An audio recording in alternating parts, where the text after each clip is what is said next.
Okay, guys, bear with me here. It's day 6 of the October Reset Challenge for Sober in October.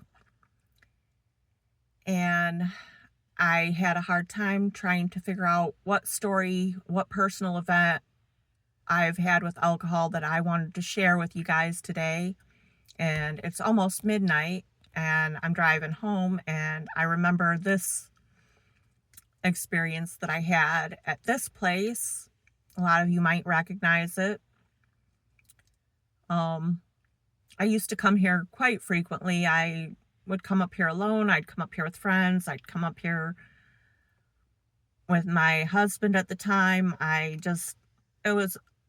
came up here with my grandpa even once. It was just a little small local karaoke bar, and I really loved coming here.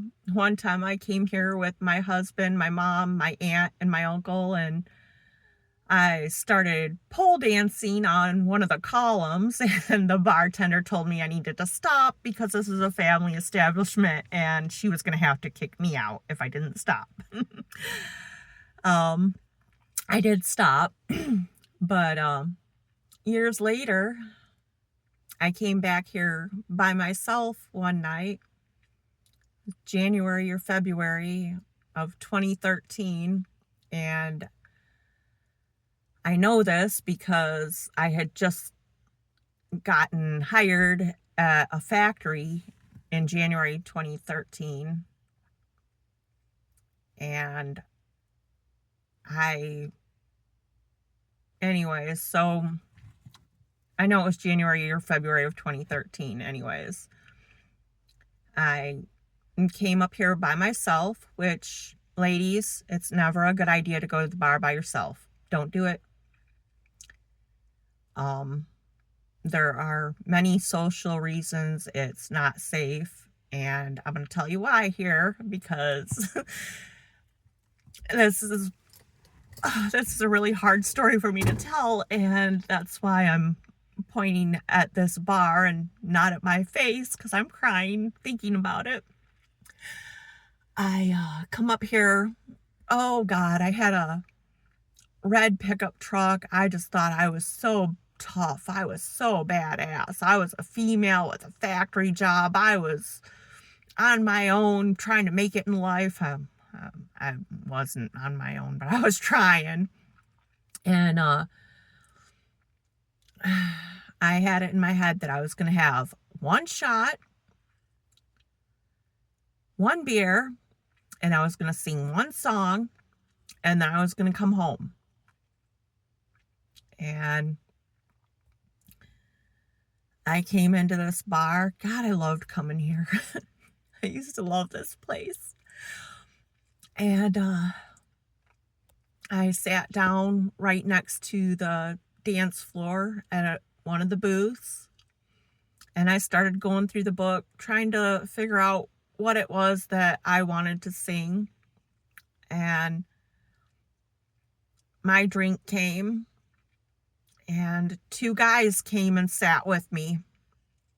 And it just seemed weird. Like, okay, but it was kind of cool because, like, hey, I'm getting attention. These guys must think I'm attractive, And they were nice, and they were talking, and we laughed and joked, and they convinced me that I wanted to sing Raise Your Glass by Pink. And I agreed. Yeah, I like that song. That's a good song. I know the words. It won't be too hard. And my drink had arrived. I think I had already done my shot, but I hadn't finished my beer. And I had to go to the bathroom. Big no-no. Never, ever, ever leave your drink unattended, ever, for any reason, no matter what. I got up and went to the bathroom, and when I came back, these guys were still at my table, and they were acting weird, and they had actually bought me another drink. And like, I was so grateful because I didn't have a whole lot of money. I just started this job. I didn't even have my own place. And I had a truck and a job, 2 out of 3. That's not bad, right? And they called me up to sing the song. And I don't even know if I ever finished the first drink that I ordered. I'm pretty sure I did my shot. I remember getting up to sing the song.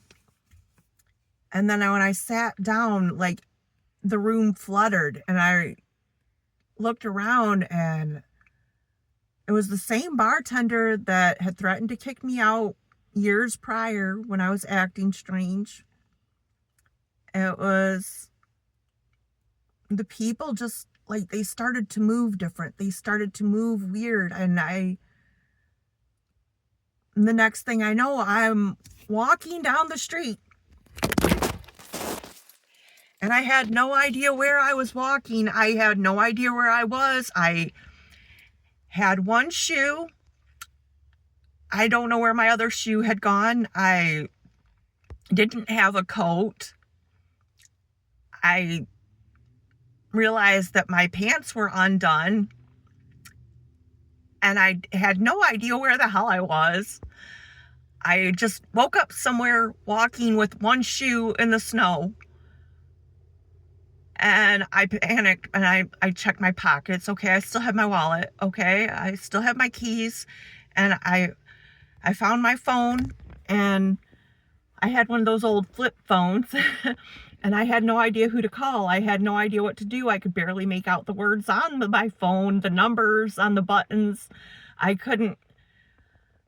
ended up calling, and at this point, it was my ex-husband. We'd already been divorced. I ended up calling his mom, and I was completely straight, completely coherent, not even in a panic state, just kind of like, hey, can you come get me? And right away, she was like, yeah, sure, where are you? I don't know.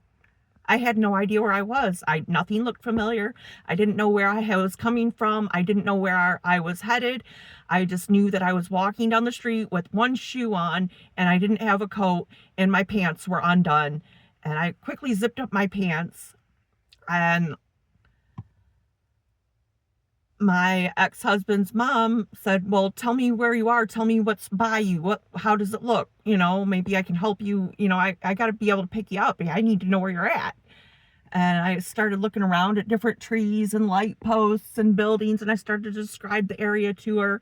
And she goes, I know exactly where you're at.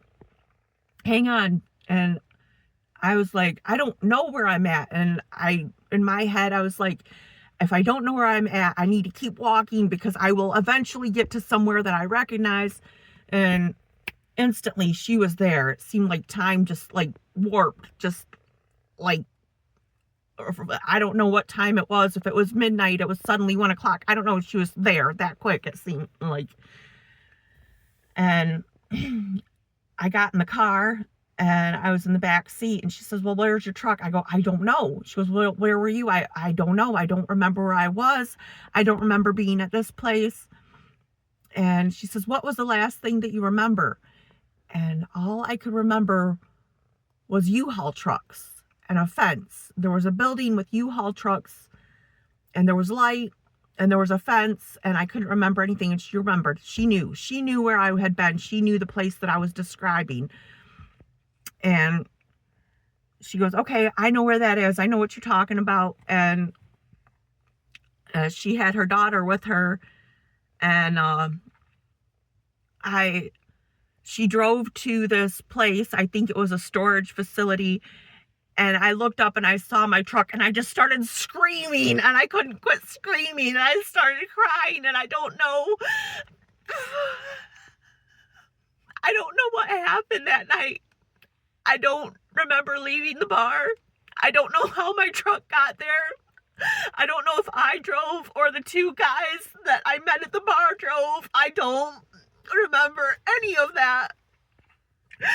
And my ex-husband's mom and her daughter, they knew right away that I had been attacked. They knew what had happened, but I didn't. And I still don't remember to this day. And knowing what kind of a person I was,